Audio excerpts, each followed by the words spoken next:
The rain had been falling on Port Harcourt for 3 days without stopping, turning the red soil into thick rivers of mud that swallowed people's slippers. In the crowded compound of Block 7, Mama Chidi stood at her window watching the water rise, her heart heavy with worry that had nothing to do with the weather. She was a widow of 45 years, raising 3 children alone in a single room that smelled of kerosene and yesterday's jollof rice. Her late husband had left her nothing but debt and a rusty sewing machine that she used to mend clothes for the neighbours. Every month, she struggled to pay the rent to their landlady, Madame Kelechi, who lived in the biggest flat on the top floor and looked down on everyone else like they were insects crawling on her expensive tiles. Madame Kelechi was not an ordinary landlady. She was a woman of about 50 years old, but her skin was as smooth as a 20-year-old girl, and her body was full and round like she had never known hunger or stress. She drove a black Lexus Jeep that sparkled even in the rain, and she wore gold jewelry so heavy that her neck tilted slightly when she walked. The strangest thing about her was that no one had ever seen her husband, even though she claimed to be married to a big businessman who travelled abroad every month. The women in the compound whispered that Madame Kelechi's wealth did not come from any business or husband, but from something darker that required constant feeding. However, nobody dared to speak these thoughts out loud, because Madame Kelechi had the power to throw any family into the street with just one angry word. On this particular rainy evening, Mama Chidi counted the small pile of naira notes she had been saving under her mattress for the past 2 weeks. It was only 15,000 naira, and the rent was 35,000 naira, due in exactly 3 days. Her hands were shaking as she realized that no matter how hard she worked her fingers to the bone, she would never be able to gather the remaining 20,000 naira in time. She had already borrowed money from her sister last month, and her pride would not allow her to go begging again. Her eldest son, Chidi, was preparing for his final WAEC exams and needed money for extra lessons. Her 2 daughters needed new school uniforms because their old ones were now so faded and torn that the other children laughed at them in class. The weight of her responsibilities was crushing her chest like a bag of cement, making it hard for her to breathe properly. Just as she was about to cry, there was a loud knock on her door that made her jump in fear. She quickly wiped her face and opened the door to find Madame Kelechi standing there in a bright red lace gown and matching head tie, holding a large black umbrella over her perfectly styled wig. The landlady's perfume was so strong and sweet that it filled the entire small room, mixing with the smell of damp walls and old cooking oil. Madame Kelechi did not wait to be invited inside. She walked in like she owned the very air that Mama Chidi was breathing, her high heels clicking on the concrete floor with authority. She looked around the cramped room with a face that showed clear disgust, her eyes moving from the worn-out curtains to the pile of dirty clothes in the corner to the children's schoolbooks scattered on the floor. "Mama Chidi, I hope you have not forgotten that your rent is due on Monday," Madame Kelechi said in a voice that was as cold as ice water. "I am not running a charity organization here. This is a business, and I have bills to pay just like everyone else." Mama Chidi opened her mouth to explain her situation, but the landlady raised one perfectly manicured hand to silence her before she could say a single word. "I have heard all the excuses before. Your husband died, your children need school fees, you are sick, the sewing machine is broken. I have heard it all 1,000 times from different tenants.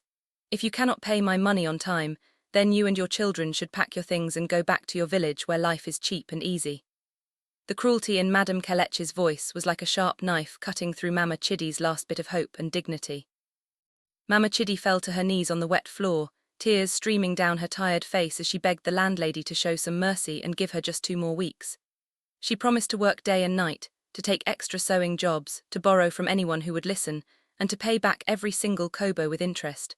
But Madame Kelechi just looked down at her with eyes that had no warmth or human feeling in them. 2 weeks. You people always want extensions and favors, but you never want to work hard and plan ahead like responsible adults. I am tired of being soft and kind to tenants who take advantage of my good heart. She turned to leave, her expensive perfume trailing behind her like a poisonous cloud. As she reached the door, she stopped and looked back over her shoulder with a smile that did not reach her cold eyes. "However, I might be willing to help you if you are willing to help me in return. Come to my flat tonight at exactly 10 o'clock.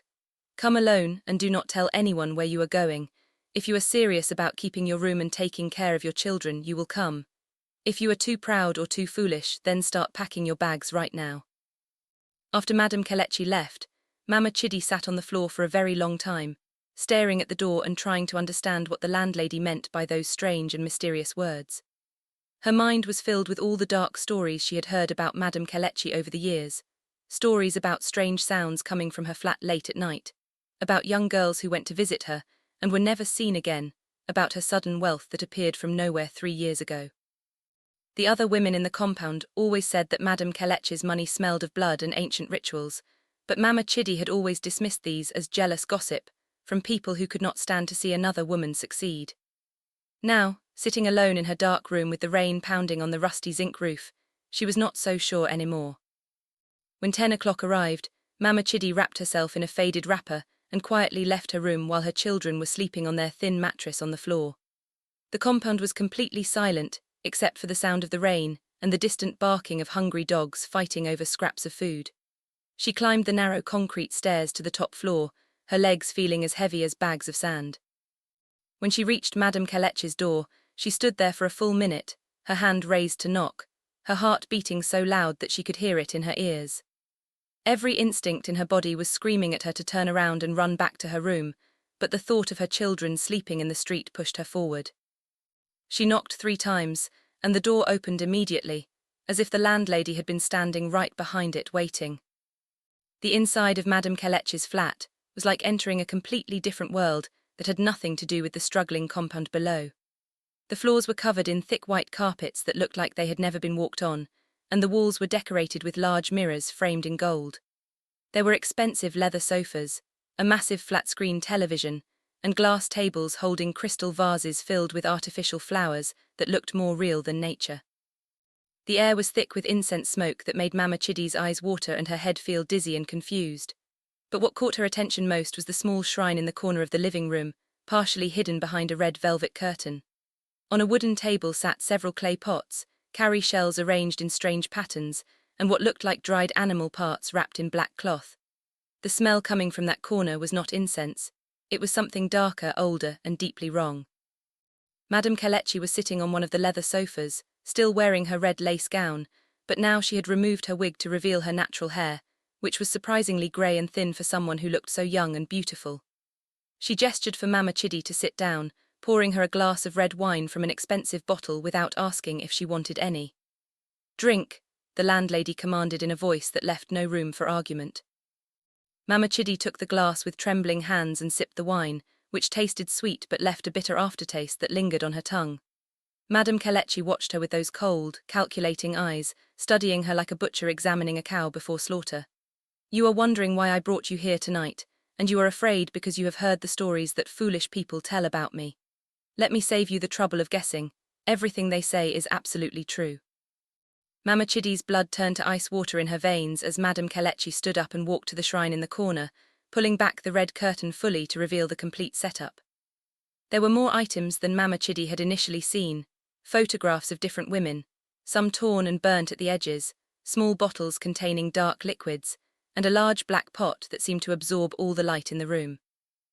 "Do you want to know how a poor girl from Ogoni became the richest landlady in this area?" Madame Kelechi asked, her voice now different, deeper, like something ancient speaking through her mouth. "Do you want to know why my skin never ages and my bank account never runs dry? It is because I made a covenant with powers that most people are too weak and cowardly to approach.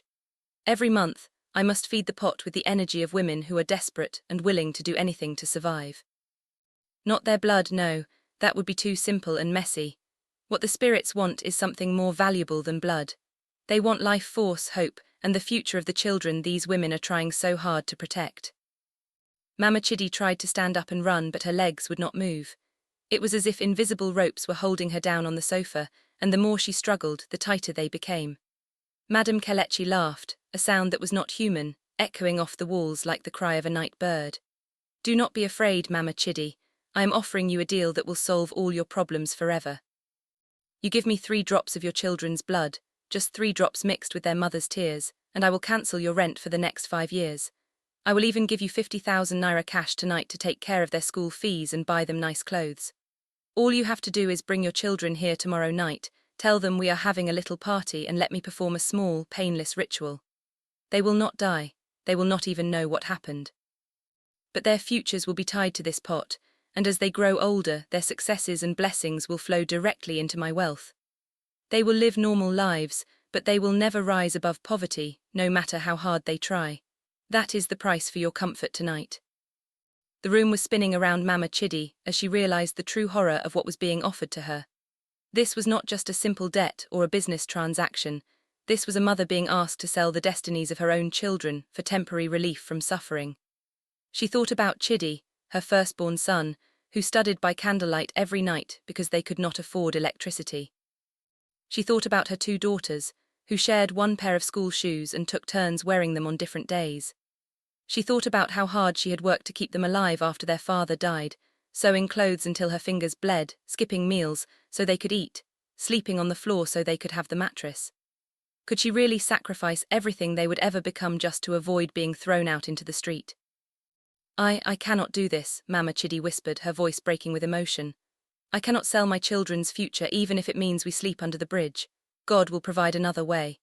Madame Kelechi's face twisted with anger, and the temperature in the room dropped so suddenly that Mama Chidi could see her own breath. You foolish woman, do you think your God cares about you and your suffering? Where was he when your husband died and left you with nothing? Where was he when you cried yourself to sleep every night, wondering how to feed your children? I am offering you a real solution, and you are choosing to remain in poverty because of your false pride and useless morality. The landlady walked toward her slowly, her shadow growing larger and darker on the wall behind her, taking on shapes that were not human. Since you have rejected my kindness, you will face the full consequences. You and your children have exactly 48 hours to leave my property. If you are still here after that, I will personally drag you and your bastard children into the street and burn all your belongings in front of the entire compound. The invisible rope suddenly released Mama Chidi, and she stumbled toward the door, her legs weak and her heart pounding like a drum. She ran down the stairs, not caring about the noise she was making, not caring about anything except getting as far away from that evil flat as possible. When she burst into her own room, she locked the door and collapsed on the floor, sobbing so hard that her whole body was shaking. Her children woke up, scared and confused, asking their mother what was wrong. But Mama Chidi could not find the words to explain the darkness she had just witnessed. She just held them close, praying to God to show her a way out of this terrible nightmare that was swallowing her whole life. The next morning, Mama Chidi did something she had never done before in her entire life. She went to see Baba Okken, the oldest man in the compound, who lived in a tiny room on the ground floor that smelled of native herbs and old wisdom. Baba Okken was a retired traditional priest who had turned his back on the dark practices after losing his own son to a ritual gone wrong many years ago. He now spent his days helping people who were being tormented by spiritual forces they did not understand. When Mama Chidi told him everything that had happened in Madame Kelechi's flat, the old man's face became very grave and serious. He closed his eyes and muttered something in his native Efik language, then he looked at her with eyes that had seen too many terrible things. That woman is not just a landlady. She is a vessel for the Ekp Isong, the covenant of blood wealth. What she showed you last night was only a small part of her true power. If you had agreed to her terms, your children would have been bound to that pot for the rest of their lives, and their failures would have fed her success until the day they died. Baba Okken stood up slowly, his old bones cracking, and went to a wooden box in the corner of his room. He brought out a small leather pouch containing white chalk, bitter cola, and a piece of twisted root that looked like a human hand. There is only one way to break her hold on this compound and free all the people she has trapped over the years. You must perform the ritual of reversal, which will turn her own covenant back against her. But this is very dangerous, my daughter. If you fail or if your heart is not pure, the spirits will consume you instead of her. Are you willing to take that risk to save not just your children, but all the other family she is slowly destroying? Mama Chidi looked at the old man, then at the small pouch in his wrinkled hands, and she knew that this was the moment that would define the rest of her life.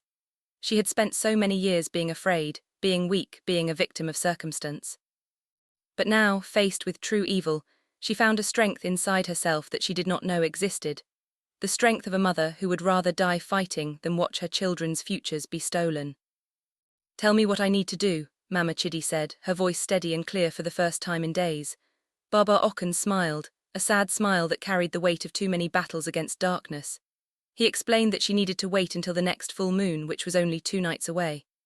On that night, she had to go back to Madame Kelechi's flat, pretending to accept the covenant, and secretly place the protective charm under the black pot in the shrine. The charm would reverse the flow of energy, causing all the life force that Madame Kelechi had stolen over the years to return to its rightful owners.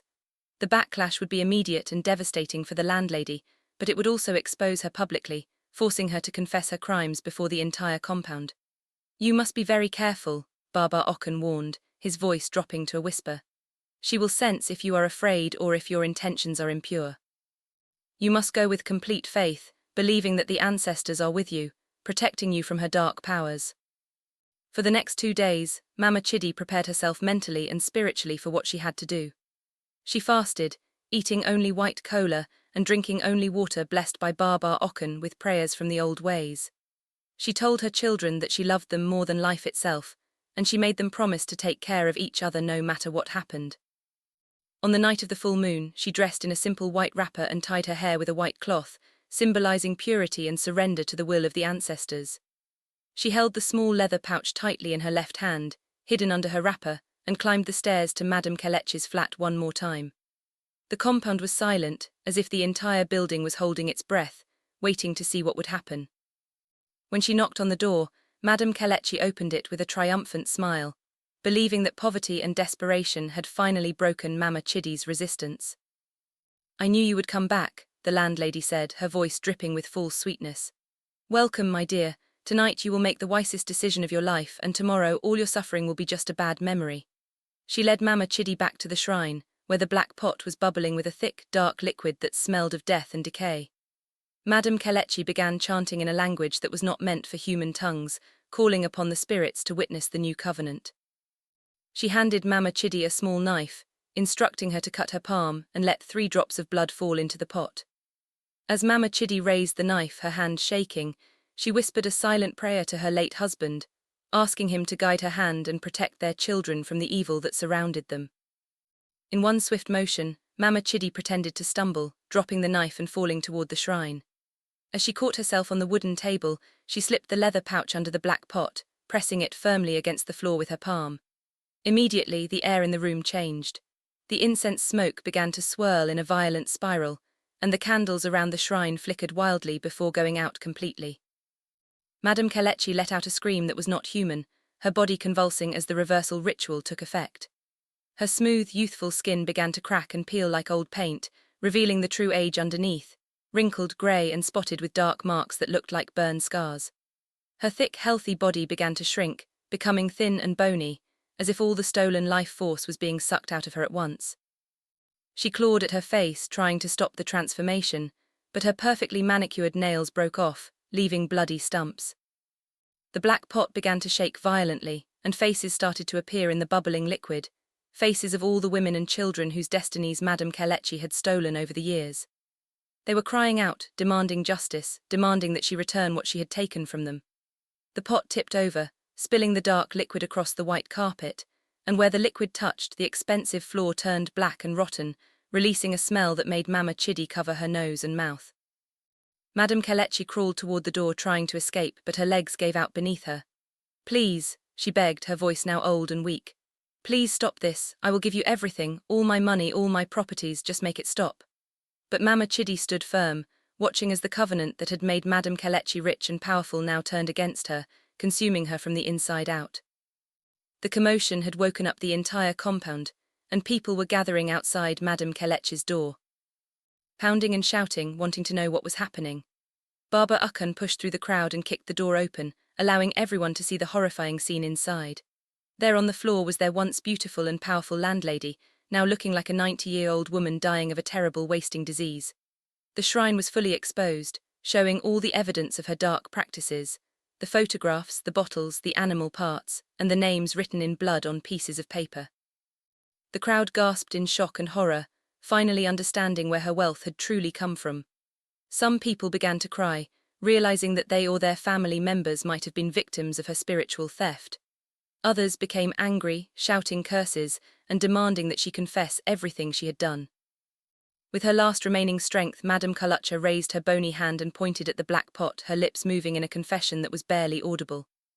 I made a covenant, 15 years ago, with the Ukpa Usung. Every month I had to bind the futures of desperate mothers and their children. The pot collected their potential, their blessings, their success, and gave it all to me, 43 families, over 15 years, all trapped, all feeding my wealth. I am sorry, I am so sorry, but I was poor, I was desperate, just like you. I wanted to escape, the suffering, the shame, the hunger. The spirits promised me everything, and I gave them everything in return. Her body began to convulse again, foam coming out of her mouth as the final stage of the reversal took hold. The stolen life force was returning to its rightful owners, leaving Madame Kelechi with nothing but her true age and the weight of her sins. As the first light of dawn broke through the windows, Madame Kelechi's body went still, her eyes wide open in a final expression of terror and regret. The expensive flat began to decay rapidly, as if the wealth that had sustained it was being withdrawn all at once. The leather sofas cracked and split, the gold-framed mirrors tarnished and fell off the walls, and the white carpets turned grey and mouldy. Within hours, the flat that had looked like a palace became a ruin that smelled of death and broken dreams. The compound members called the police, who arrived to find not just a dead body, but evidence of spiritual crimes that they could not write in any official report.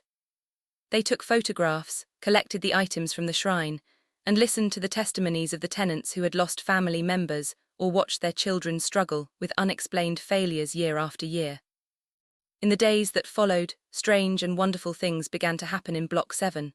Families who had been trapped in poverty for years suddenly received job offers, business opportunities, and unexpected financial blessings. Children who had been failing in school despite working hard began to excel and win scholarships. Marriages that had been on the verge of collapse found new love and understanding. It was as if a heavy curse had been lifted from the entire building, allowing people to finally breathe and move forward with their lives. Mama Chidi herself received a call from a textile company offering her a position as a senior seamstress, with a salary 3 times what she had ever earned before. Her son Chidi passed his WAC exams with distinctions in every subject and received a full scholarship to study engineering at the University of Port Harcourt. The story of the landlady of Block 7 spread throughout Port Harcourt like wildfire, told in markets, churches and university campuses as a warning about the dangers of blood wealth and shortcuts to success. Parents used it to teach their children that suffering with dignity is better than prosperity built on the suffering of others. Pastors preached sermons about how spiritual covenants always demand payment, and that what seems like a blessing can be a curse in disguise. Traditional elders nodded their heads, saying that this was why the ancestors always warned against seeking wealth through the destruction of others, because the spirits of justice never sleep and always balance the scales in the end.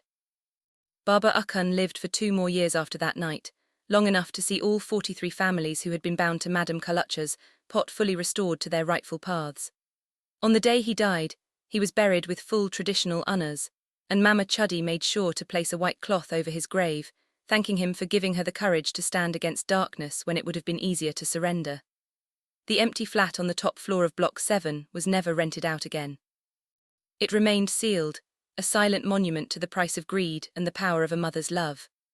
Sometimes, on nights when the moon is full, people claim they can still hear the sound of a pot bubbling and voices crying out for justice, reminding everyone who passes by that not every crown is worth wearing, and not every landlord is what they seem. In the end, the rain continued to fall on Port Harcourt, washing the red soil clean, proving that even the darkest stains can be washed away when truth finally comes to light.